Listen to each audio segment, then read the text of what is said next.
The air was thick with the scent of damp earth and blossoms as the group of tourists stepped through the wrought iron gates of the Lindenwood Botanical Garden.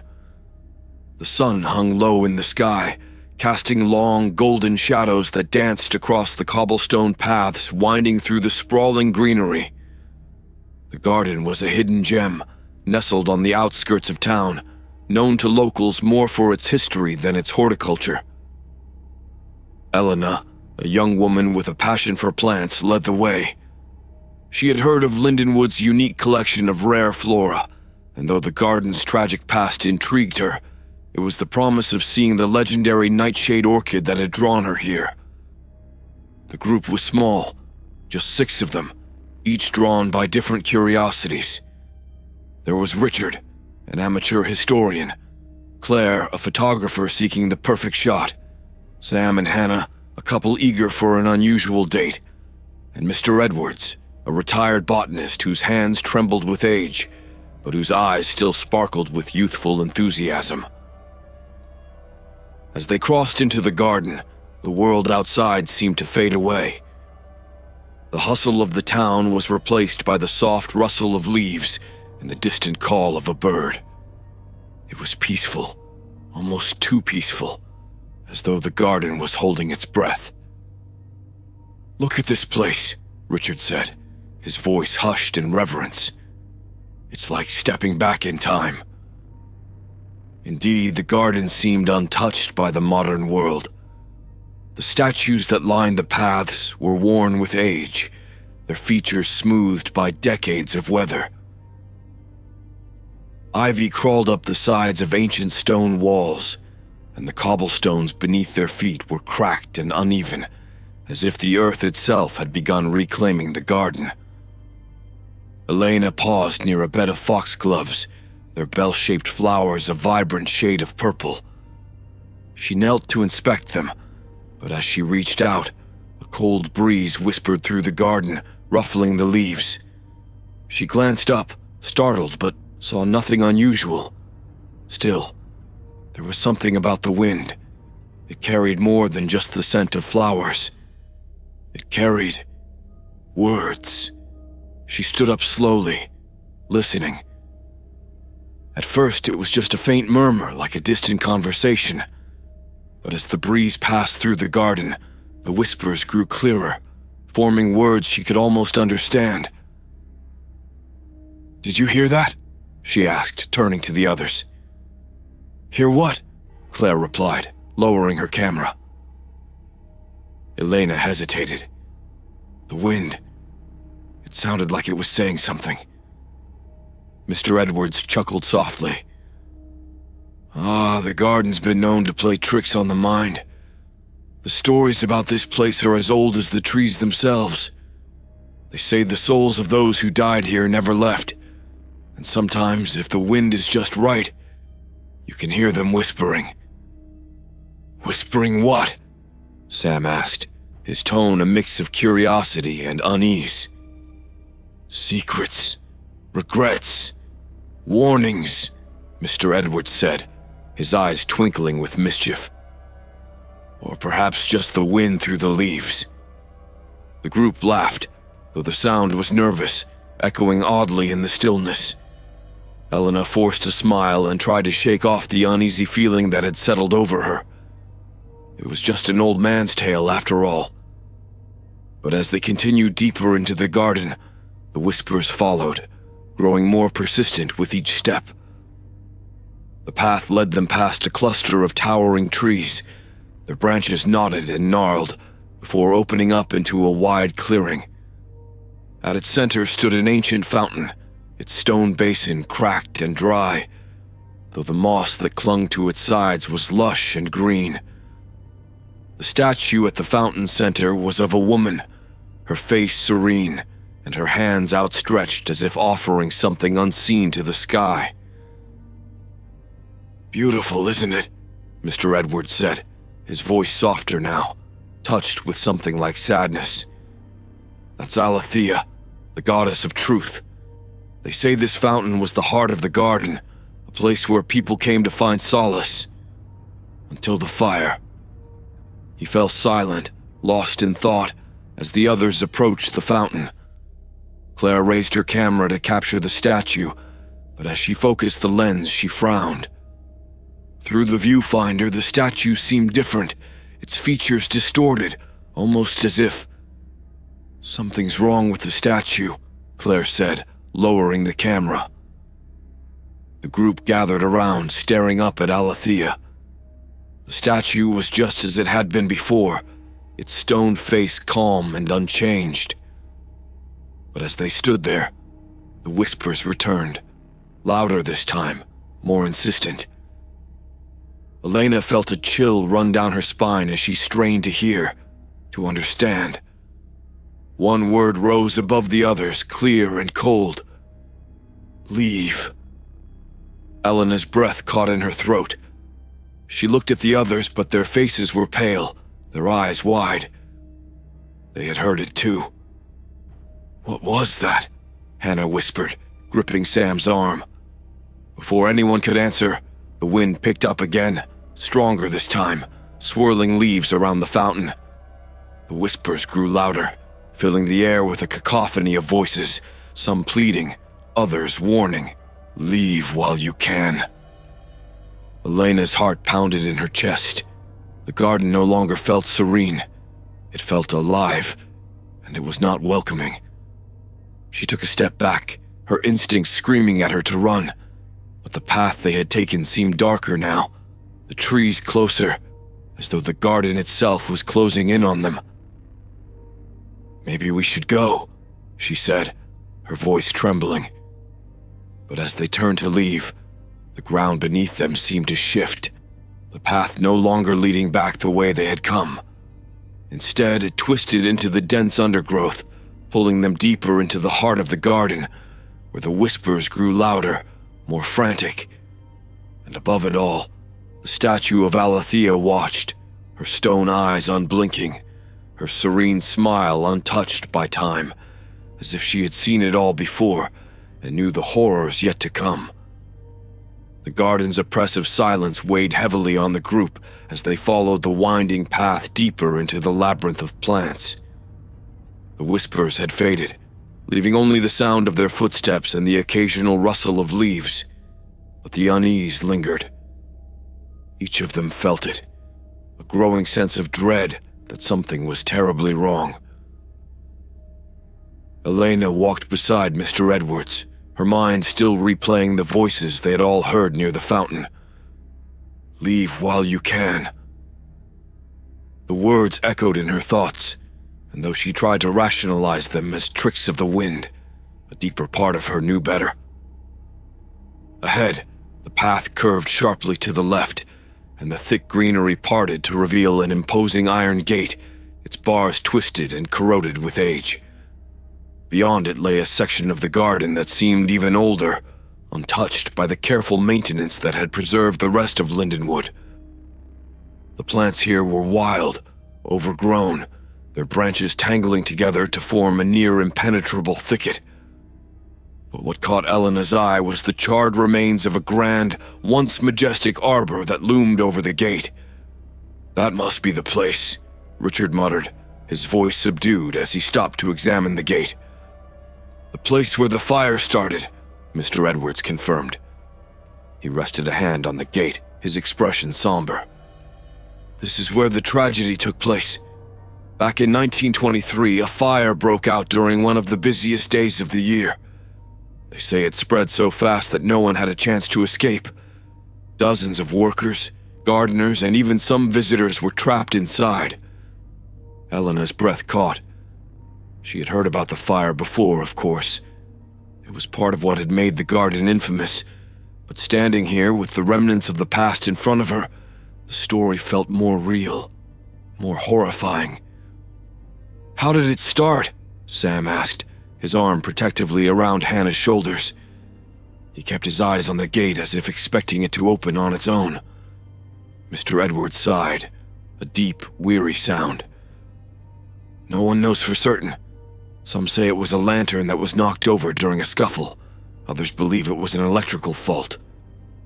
But there are those who claim it was something unnatural. That the garden itself had grown too strong, too powerful, and that it needed to cleanse itself of the people who had become too complacent, too careless. Unnatural? Claire scoffed, though there was little conviction in her voice. You're saying the garden set itself on fire? Mr. Edwards smiled faintly, a sad, knowing smile. I'm not saying anything, just that sometimes places like this have a way of remembering, and sometimes they want to be left alone. A shiver ran through Elena as she stared at the blackened remains of the arbor. The branches that had once supported blooming vines now twisted like skeletal fingers, reaching toward the sky in a silent scream. She could almost imagine the flames, how they must have roared through the dry wood, how the heat must have seared the air, trapping those poor souls inside. The whispers seemed to return, softer now, as though mourning the lives lost in that inferno. Let's keep moving, Richard suggested, though he hesitated before turning away from the gate. We should find a way out of this section. But the path that had led them there was gone, swallowed up by the encroaching undergrowth. The garden had changed again, shifting like a living thing, guiding them away from any familiar routes. Elena felt her heart quicken as they continued on, their surroundings growing darker, the plants thicker and more twisted. Vines hung low, blocking their way, and the air grew colder, as though they were descending into some forgotten part of the earth. Where are we? Hannah whispered, clinging to Sam's arm.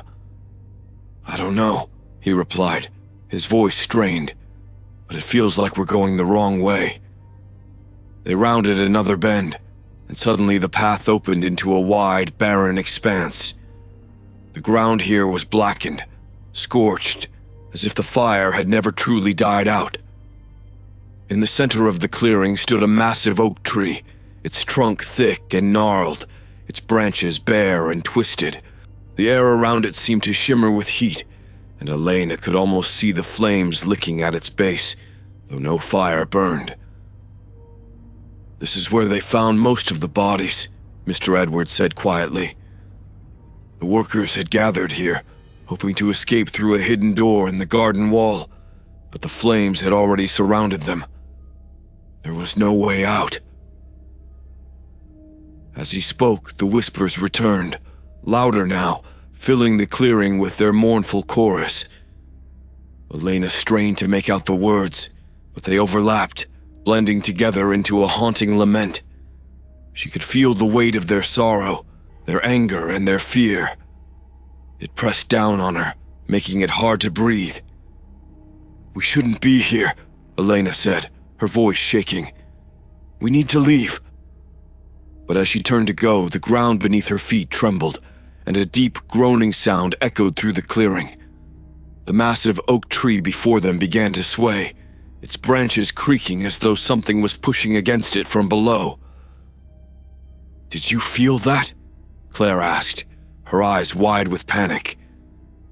Before anyone could answer, the earth split open at the tree's base, and a gust of hot air burst forth, carrying with it the scent of ash and something foul, something decayed. The whispers turned to screams, shrill and desperate, as the ground continued to crack and split. We have to move, Richard shouted, grabbing Elena's arm and pulling her away from the tree. They stumbled back, but the path behind them had closed off, replaced by a dense wall of thorns and brambles. There was no escape, only the terrible sight of the oak tree uprooting itself, its massive roots tearing free from the scorched earth, bringing with them bones, charred, blackened bones, some still clinging to fragments of burned cloth. Elena stared in horror as the tree, now fully uprooted, began to move, dragging its roots across the ground like twisted limbs. The whispers turned into a deafening roar, the voices of the dead rising in a crescendo of rage and despair. What is that? Sam cried, backing away as the tree advanced, its skeletal roots reaching for them. It's them, Mr. Edwards said, his voice hollow. The ones who died here. They've become part of the garden. Elena's mind reeled as the realization hit her. The garden was alive, and it was haunted not just by the spirits of the dead, but by their very remains, twisted and corrupted by the place that had become their grave. "We need to find another way out," Elena shouted, her voice barely audible over the roar of the voices. But as she turned to flee, the ground beneath her gave way, and she fell, plunging into the darkness below. The last thing she heard the mournful wails of the lost souls echoing through the garden as it claimed her. Elena awoke with a start, gasping for breath as she pushed herself up from the cold, damp ground. She was alone, the darkness pressing in from all sides. The last thing she remembered was the earth giving way beneath her feet and the feeling of falling, endlessly falling. Now she found herself in a place that was both familiar and utterly alien. The air was thick with moisture, and the scent of wet earth and rotting vegetation filled her nostrils. Above her, the faint outline of a glass roof loomed, cracked and grimy with age. She was in the greenhouse, the heart of the garden, where the rarest and most delicate plants were kept. But this was not the greenhouse she had seen on the garden map. This one was ancient, forgotten, its once pristine glass panels covered in moss and grime, filtering the light into sickly green hues. Elena rose slowly, her body aching from the fall. The eerie silence of the place was suffocating, broken only by the occasional drip of water from somewhere above. The plants around her were unlike any she had ever seen, twisted, deformed things with pale leaves and thorns that gleamed in the dim light. Some of them moved slightly, as if responding to her presence, their tendrils reaching out like groping fingers. "Hello," she called, her voice trembling. It echoed faintly in the cavernous space, but there was no response. She felt a cold sweat break out on her skin. Where were the others? Had they fallen too? Or had the garden taken them somewhere else entirely? A faint sound reached her ears, a soft, rhythmic tapping like the ticking of a clock. Elena turned towards it, her heart pounding. The sound was coming from deeper within the greenhouse, from a section hidden behind a wall of dense, overgrown foliage. She hesitated, every instinct telling her to turn back, to find another way out. But something compelled her forward, some unseen force drawing her into the heart of the darkness. She pushed through the thick vines, their leaves cold and wet against her skin, until she emerged into a clearing. In the center stood a long, narrow table, covered in dirt and decaying plant matter. A single, flickering lantern hung above it, casting eerie shadows on the walls. And there, at the far end of the table, was the source of the tapping. A small, delicate flower in a cracked pot, its petals a ghostly white. Elena stared at it, transfixed. The flower was unlike any she had ever seen. Its petals were thin, almost translucent, and they quivered slightly as if caught in a breeze that didn't exist. The tapping continued, the sound now clearly coming from the flower itself, its petals opening and closing in a slow, hypnotic rhythm. Drawn closer, she reached out to touch it, but just as her fingers brushed the fragile petals, the tapping stopped. The flower's petals closed tightly, and for a moment, the greenhouse was deathly silent. Then, from the shadows, a figure stepped forward. Elena gasped, stumbling back. The figure was that of a man, or what had once been a man. His skin was as pale as the flower's petals, stretched tight over sharp bones. His eyes were sunken, dark hollows in his skull, and his clothes were tattered, burned in places, as if he had walked through fire. But it was his expression that froze Elena in place, a look of deep sorrow, of pain beyond anything she could comprehend. "You shouldn't be here," the figure whispered, his voice barely more than a breath. "This place, It's not safe. Elena took another step back, her mind racing. Was this one of the spirits Mr. Edwards had spoken of? One of the victims of the fire? "Who are you?" she managed to ask, her voice shaking. The figure didn't answer immediately. Instead, he turned his gaze towards the flower, his expression softening with something like regret. "I was a gardener here, long ago. My name was Thomas. This was my sanctuary, my refuge. But the garden, it took that from me. It took everything." Elena felt a pang of sympathy, but it was quickly overwhelmed by fear. "What happened here, Thomas? How did you—" "Die," Thomas finished for her, his voice filled with bitterness. "I was one of the first. The fire started in the east wing. We thought we could contain it, but it spread faster than we could react. The flames were like a living thing, devouring everything in their path. I tried to save the others, but the garden wouldn't let me." "The garden wouldn't let you?" Elena echoed, confused. Thomas nodded slowly. "This place is alive in ways you can't understand. It feeds on us, on our fears, our pain. The fire was just the beginning. It needed more, and so it kept us here, trapped in this endless cycle of death and rebirth." Elena felt a chill run down her spine. "What do you mean, rebirth?" "The spirits of those who died here," Thomas said, his voice growing distant. "We can't leave. The garden holds us, twists us, turns us into something else. I'm not who I was. None of us are." As if to emphasize his point, the shadows in the greenhouse seemed to shift, and Elena saw them. Other figures, pale and gaunt, their faces twisted in agony, emerging from the darkness. They were like Thomas, their forms barely human, their eyes filled with the same unending sorrow.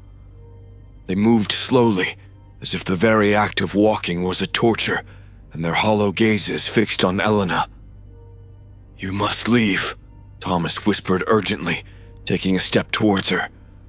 "While you still can. The garden, it's waking up. It knows you're here." Elena's heart raced as she backed away, but the path behind her had closed off, the vines thickening to block her escape. The spirits were closing in, their eyes pleading, their mouths moving as if they were trying to speak, but no sound came out.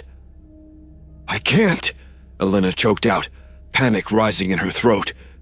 "I don't know how to get out." Thomas reached out to her, his bony fingers cold as they brushed against her arm. "There's a way," he said, his voice barely audible. "But it's dangerous. You have to go deeper, to the center of the garden. Find the nightshade orchid. It's the key to everything." "The nightshade orchid?" Elena repeated, her mind reeling. "But why?" "There's no time," Thomas hissed, his expression frantic. "Go! Before it's too late!" The other spirits were closing in now, their whispers growing louder, more insistent. Elena could feel the weight of their despair, their hopelessness, pressing down on her, suffocating her. She didn't know if she could trust Thomas, if he was even real. But what choice did she have? Summoning all her courage, Elena turned and ran, pushing through the thick foliage, her breath coming in ragged gasps. The whispers followed her, growing louder, the spirits' voices blending into a terrifying chorus. "Find the orchid, or become one of us." The greenhouse seemed to stretch on forever, the twisted plants closing in around her, their thorns catching on her clothes, her skin. But she kept running, driven by a desperation she had never felt before. And as she ran, the whispers faded, replaced by a new sound, a soft, rhythmic tapping, like the ticking of a clock. The same sound that had led her to the flower in the first place, only now it was growing louder, louder and closer. Elena's legs burned with exhaustion as she sprinted through the dense foliage, the rhythmic tapping growing ever closer, echoing in her ears like a relentless drumbeat. The greenhouse had vanished behind her, swallowed by the living garden that twisted and turned at will. She didn't know how long she had been running, only that the night was falling fast, and with it came a darkness that felt unnatural, a creeping shadow that swallowed everything in its path. Ahead, the undergrowth thinned, and Elena found herself at the entrance to a hedge maze, its tall, looming walls of dark green towering over her. The path she had taken disappeared behind her, replaced by an impenetrable wall of thorns. She was trapped, with nowhere to go but forward, into the labyrinth. The hedge maze was ancient, its hedges overgrown and wild, the once neat paths now choked with weeds and roots. The air was thick with the scent of damp earth and decay, and the silence was profound, broken only by the occasional rustle of leaves. Above, the sky had turned a deep, bruised purple, the last vestiges of daylight slipping away, leaving the world shrouded in shadow. Elena hesitated at the maze's entrance, her heart pounding. She knew the stories, how people had wandered into this labyrinth and never returned, how the garden's shifting paths could trap a person forever. But she had no choice. If she stayed still, the garden would consume her. And if she turned back, she would be walking straight into the arms of the spirit she had left behind. Summoning all her courage, she stepped into the maze. The air inside was cooler, almost cold, and the walls of the hedge seemed to close in around her, their leaves brushing against her as she moved. The path ahead was narrow and winding, branching off in multiple directions. There were no signs, no markers to guide her, only her instincts and the desperate hope that she could find her way through. As she ventured deeper, the maze grew more confusing, more twisted. The paths looped back on themselves, leading her in circles, each turn looking exactly like the last. The tapping sound persisted, growing louder, more erratic, as if it were coming from all directions at once. It was maddening, a relentless rhythm that seemed to pulse in time with her racing heart. The shadows lengthened as night fell fully, the darkness settling in like a thick fog. Elena's breath came in short, sharp gasps, her nerves fraying with each step. She was lost, and she knew it. The maze was alive, shifting around her, playing with her, leading her deeper into its heart. She reached a dead end, a solid wall of hedge blocking her way. Panic flared, but before she could turn back, the ground beneath her feet trembled, and a low, rumbling sound echoed through the maze. The hedges on either side of her seemed to grow taller, their branches twisting and weaving together to form a canopy overhead, plunging the path into total darkness. Elena fumbled for her phone, desperate for light, but the screen flickered and died in her hand, the battery inexplicably drained. She was left in the pitch black, with only the eerie tapping and the sound of her own breathing to keep her company. "Hello?" she called out, her voice trembling, but the sound was swallowed by the maze. Suddenly, a soft glow appeared ahead of her, faint but unmistakable. A flickering light, like a candle burning in the distance. Hope surged in her chest. Someone else was here. Maybe they could help her find a way out. Without thinking, she hurried towards the light, her footsteps quickening as she rounded another corner. But as she drew closer, the light shifted, revealing a figure standing at the end of the path, holding an old-fashioned lantern. The figure was draped in shadows, their features obscured, but Elena could see enough to know that something was wrong. The figure was too still, too silent, as if they were waiting for her. "Hello?" Elena called again, more cautiously this time. The figure didn't respond, but the lantern's light grew brighter, casting long, flickering shadows that danced across the hedge walls. The light illuminated the path in front of her, revealing something she hadn't noticed before. Writing, scratched into the dirt, as if someone had dragged their fingers through the soil. The words were crude, uneven, but clear. "Turn back." Elena's breath caught in her throat. The message was fresh, the soil still loose around the letters. Whoever, or whatever, had written it must have been close by. She took a hesitant step back, her instincts screaming at her to heed the warning. But when she looked up, the figure with the lantern was gone, vanished as if they had never been there at all. The light flickered out, leaving her once again in the suffocating dark. Panic clawed at her, but she forced herself to stay calm. She couldn't turn back. The maze wouldn't let her. But she couldn't stay here either, not with whatever was out there in the darkness. She had to keep moving, had to find the center of the maze. Maybe there she would find answers, or at least a way out. Elena pressed on, following the path as it twisted and turned, each step taking her deeper into the labyrinth's clutches.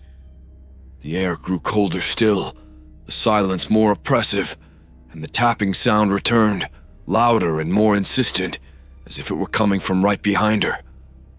She glanced over her shoulder, but there was nothing there, only the endless, shifting walls of the maze. Yet the feeling of being watched, of being hunted, was overwhelming. She quickened her pace, driven by a primal fear that she didn't fully understand. Finally, she reached another clearing, this one much larger than the others. In the center stood an ancient stone fountain, its surface cracked and weathered by time. But unlike the fountain they had seen earlier in the garden, this one was dry, its basin empty, the stone figures that adorned it worn down to featureless forms. Vines and ivy crawled over the fountain's base, their leaves almost black in the dim light. As she approached, Elena noticed something strange about the fountain.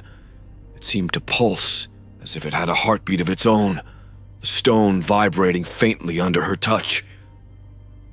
She stepped closer, peering into the empty basin, and saw, to her horror, that the bottom was littered with bones. Human bones, charred and broken, piled haphazardly as if they had been thrown in carelessly. Elena recoiled, a scream catching in her throat, but before she could move, the air around her grew thick, almost tangible. The shadows in the clearing deepened, and from them emerged figures, indistinct at first, but quickly taking shape. They were the spirits of the dead, the ones who had perished in the fire, their faces twisted in pain and despair. They surrounded her, their eyes hollow, their bodies flickering in and out of focus like a poorly tuned television. They reached out to her, their fingers cold and skeletal, but she couldn't move, couldn't run. "We're lost," one of the spirits whispered, its voice barely more than a breath. "Trapped." Elena felt tears sting her eyes as the reality of the situation crashed down on her. She was lost too, trapped in this nightmarish maze with no way out. The spirits pressed closer, their cold hands brushing against her skin, their mournful cries filling her ears. "Please," Elena whispered, her voice breaking. "Please, I just want to leave." But the spirits only shook their heads, their expressions filled with sorrow. One of them, a woman with half her face burned away, stepped forward and pointed towards the fountain. "Find the key," she rasped. "Only the key can free us." "The key?" Elena repeated, confused. "What key?" But the spirits were already fading, their forms dissolving into the darkness, leaving her alone once more. The only sound was the relentless tapping, now impossibly loud, as if it were coming from inside her own head. Desperate, Elena knelt by the fountain, her hands shaking as she searched through the bones. But there was no key, no object that seemed out of place. only the cold, brittle remains of those who had come before her. And then, just as she was about to give up, she felt it.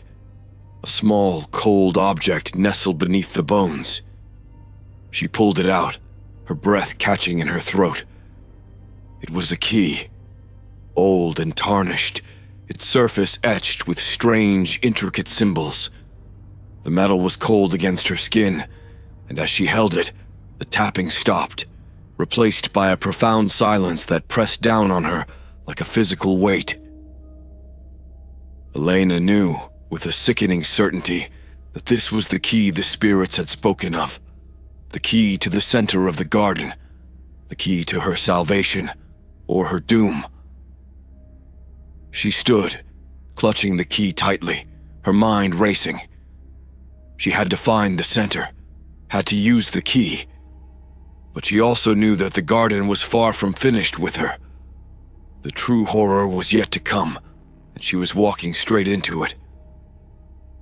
Elena stood at the edge of the clearing, the cold, tarnished key clutched tightly in her hand. The maze seemed to pulse around her, its oppressive walls pressing closer as if urging her forward. The spirit's mournful whispers still echoed in her mind, mingling with the relentless tapping that had now faded into a dull, ominous rhythm, like a distant drumbeat. She knew that time was running out. Whatever force animated the garden was awakening fully, and it was hungry. Taking a deep breath, she stepped away from the fountain, back into the twisting paths of the labyrinth. The key's weight in her hand was both a comfort and a curse, a reminder of the terrifying task ahead. She had to reach the garden center, had to find the nightshade orchid. Thomas's words haunted her, filling her with dread. The orchid was the key to everything, but what that truly meant, she couldn't yet comprehend. The paths of the maze twisted and turned, the hedges towering above her, their leaves rustling like the breath of something alive. Every corner she turned felt like it led her deeper into the belly of some ancient beast, a creature that had long ago devoured the souls of the unlucky and was now preparing to claim her as well. Suddenly, the path before her widened into another clearing, this one dominated by a massive oak tree, its gnarled branches stretching out like skeletal arms. Unlike the tree she had seen uprooted earlier, this one was very much alive, its bark thick and dark, its roots burrowing deep into the earth. At the base of the tree, the ground was churned up, the soil darker, almost black, as though stained by something far more sinister than mere dirt. Elena hesitated, her instincts screaming at her to turn back. But there was nowhere else to go. The maze had led her here for a reason. Taking a deep breath, she stepped closer to the tree. As she did, she noticed something strange. Glowing faintly among the roots were tiny, delicate flowers, their petals an eerie shade of blue. They pulsed softly, like the dying embers of a long-dead fire. Drawn to them, Elena knelt beside the roots, reaching out to touch one of the flowers. As her fingers brushed its petals, the ground beneath her suddenly shifted, and she gasped as she felt the earth give way. Before she could react, the soil collapsed beneath her, sending her tumbling into darkness. She landed hard on a cold, damp surface, the impact knocking the breath out of her lungs. Gasping, she struggled to sit up, her hands slipping on the slick ground. When she finally caught her breath and looked around, she realized she was in some kind of underground chamber, the walls lined with thick, twisting roots that pulsed with a sickly green light. The air down here was thick, almost suffocating, and it carried a scent that made Elena's stomach turn, a mixture of rot and something metallic, like blood. As her eyes adjusted to the dim light, she saw that the chamber was filled with more of the eerie blue flowers, their soft glow casting ghostly shadows on the walls. And then she saw them, the bodies. Dozens of them, half buried in the earth, their faces twisted in expressions of horror. Some were little more than skeletons, their bones blackened and broken, while others were fresher, their skin pale and waxy, as though they had only recently succumbed to whatever fate had claimed them. Elena choked back a scream, stumbling back from the gruesome sight. But as she did, the ground beneath her shifted again, and she heard a sound, a soft, wet squelching, like something moving through the mud. She turned, her heart pounding in her chest, and saw something emerging from the shadows at the far end of the chamber. It was a figure, tall and thin, its body wrapped in what looked like roots and vines, its face obscured by a tangle of leaves and flowers. The figure moved slowly, deliberately, its steps heavy and purposeful, as if it were rooted to the earth itself. And as it approached, Elena realized with growing horror that it was not alone. More figures were rising from the earth, their bodies twisted and misshapen, their eyes glowing with a cold, malevolent light. They were the spirits, the souls of those who had died in the garden. But they were no longer just spirits. The garden had claimed them, twisted them into something else, something far more terrifying.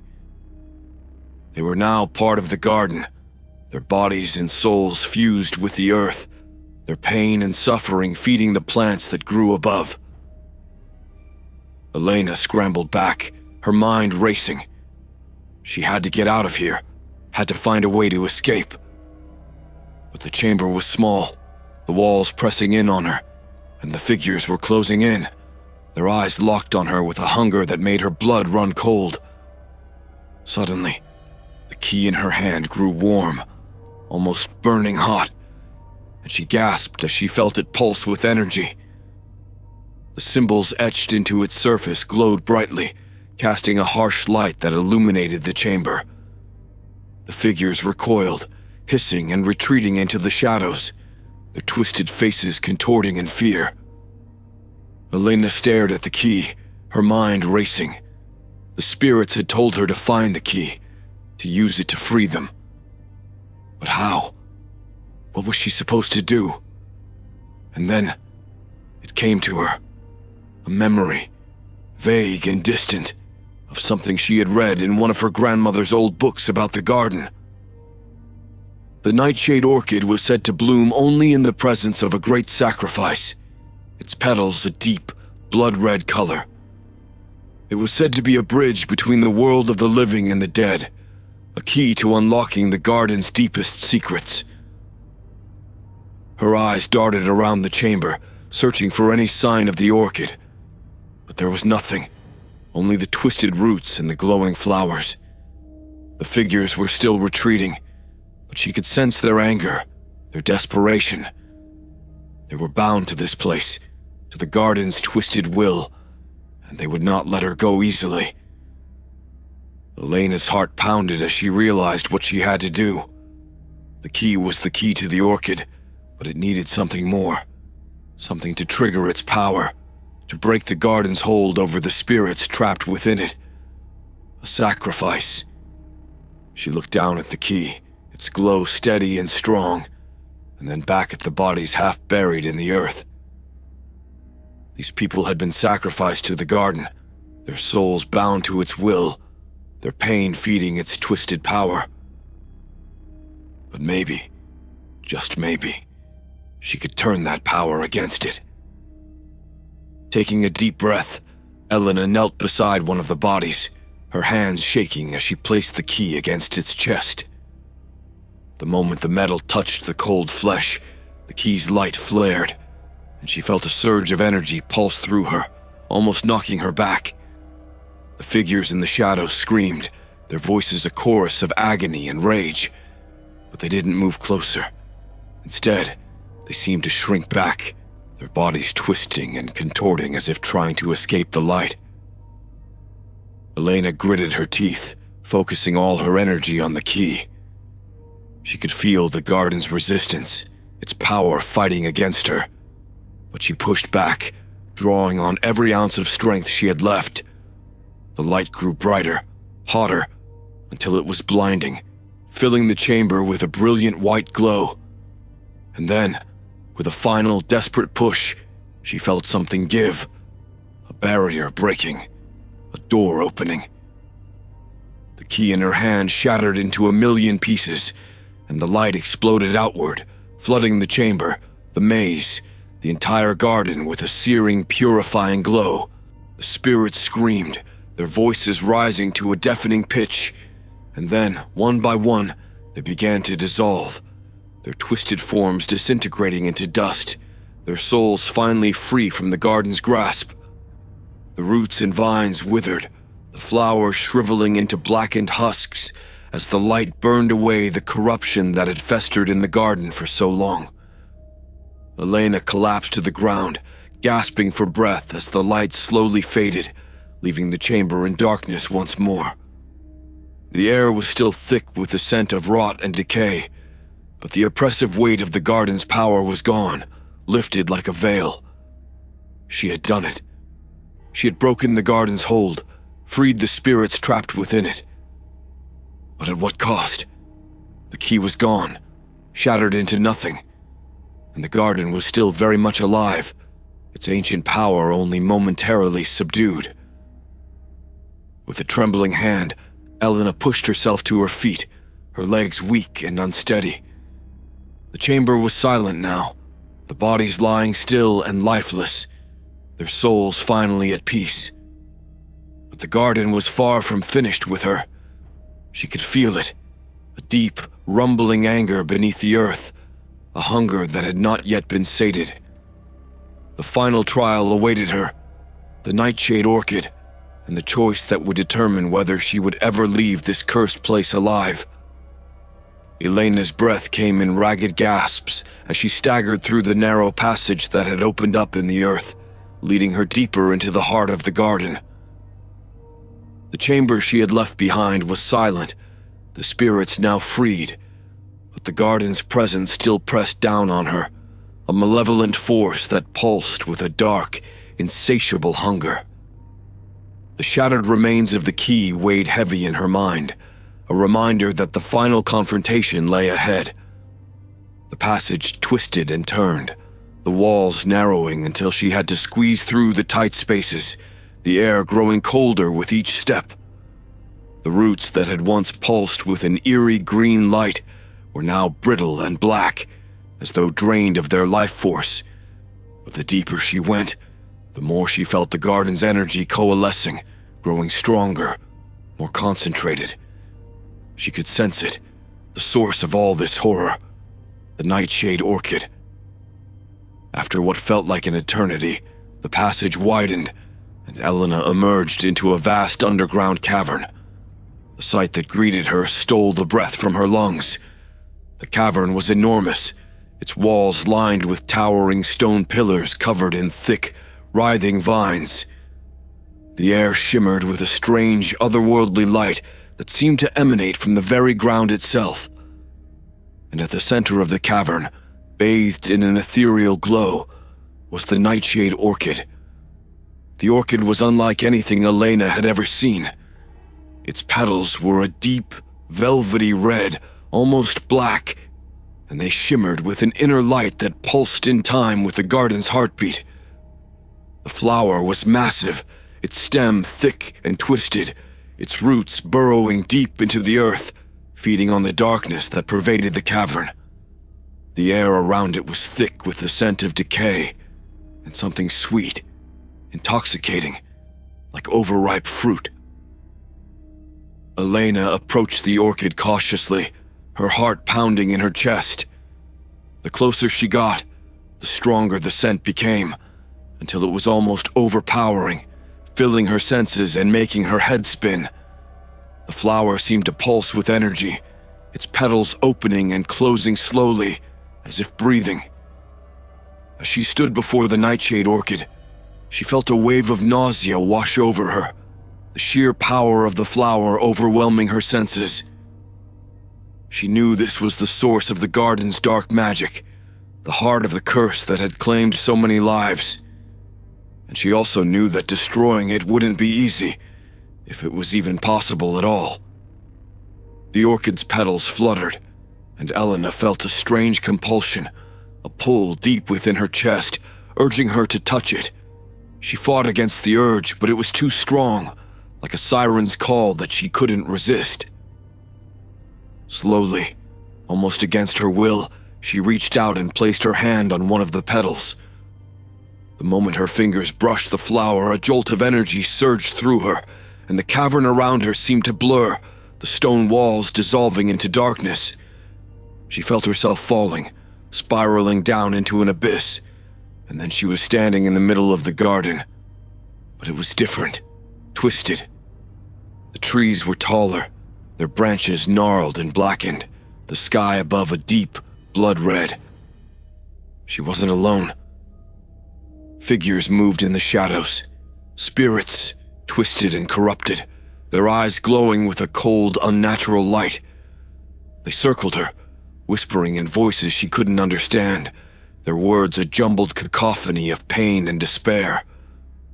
And at the center of it all was the nightshade orchid, towering above her, its petals open wide, revealing a darkness so deep it seemed to suck in the light around it.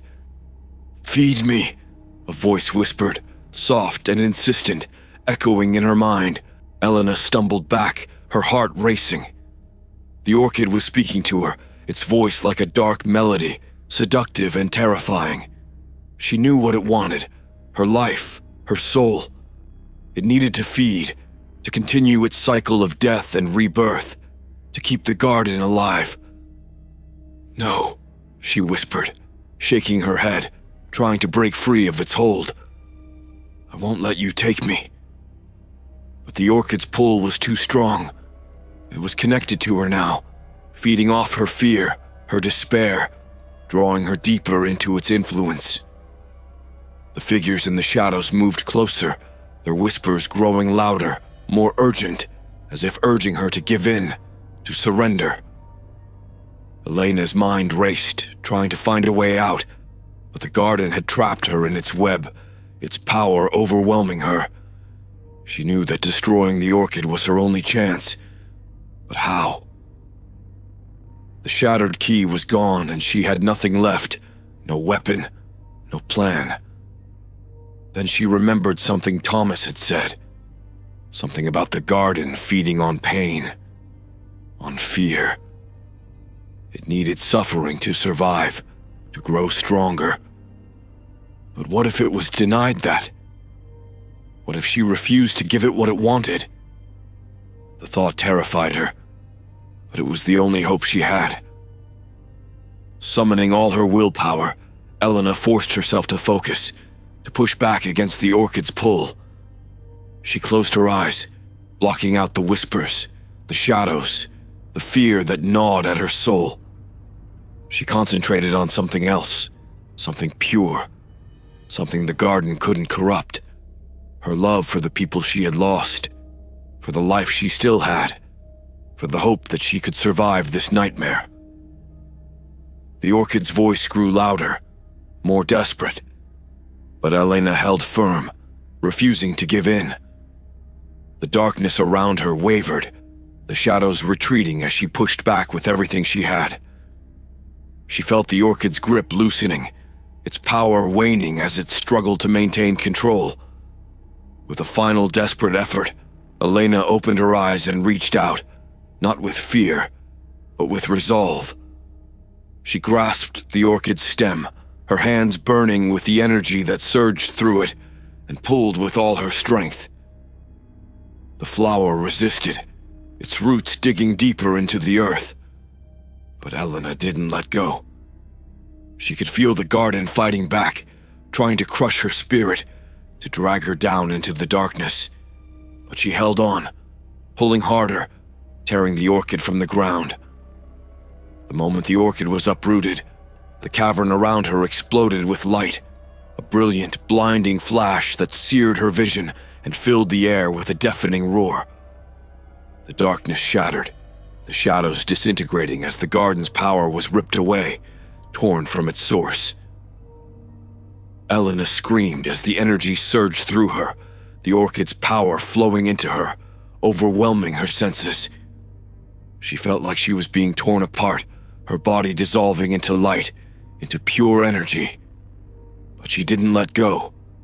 She held on, refusing to let the garden take her, refusing to let it win. And then, as suddenly as it began, it was over. The light faded, the roar subsided, and Elena found herself standing alone in the cavern, the orchid's broken stem still clutched in her hand. The flower was gone, its petals scattered like ashes on the wind, its power drained. The cavern was silent. The oppressive weight of the garden's presence lifted. The air was still thick with the scent of decay, but it was fading, dissipating like a bad dream. The roots that lined the walls were withered, their life force spent, and the vines that had once writhed with dark energy were now brittle and lifeless.